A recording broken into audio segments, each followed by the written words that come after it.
The evolution of gaming graphics. Dear God. It's hard to believe how quickly we went from the left frame to the right frame, right? Because it's like my lifetime. This right? was in the 90s? Tomb Raider? That's Tomb Raider. Yeah, I had that PlayStation 2, PlayStation. The first PlayStation. Yeah, great PlayStation. That's what that is. Yeah. And then the right image, which at least what we're seeing here looks basically like real life, more or less.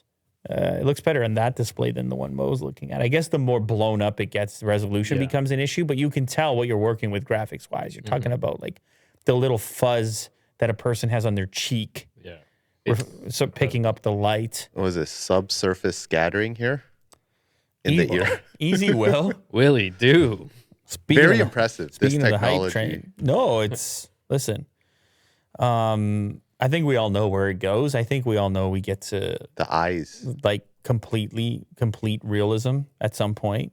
It's just, you look at the one on the left and you find it hard to believe that you even, I guess Roblox still looks like that. Doesn't Minecraft. it? Doesn't it? And they're making billions. Yeah, so I don't know if... but it's amazing to see how far we've come. Yeah, but it's funny that even there, you have people choosing To go to lower fi, lower tech,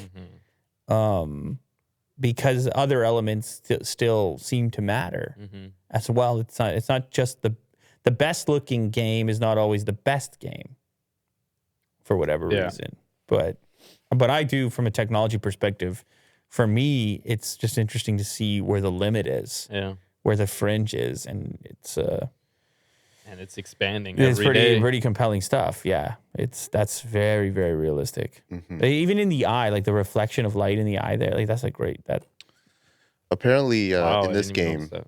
Horizon Forbidden West, the animation is stellar too. It looks great. It's not just the graphics; it's the motion as well. Stellar. Yeah.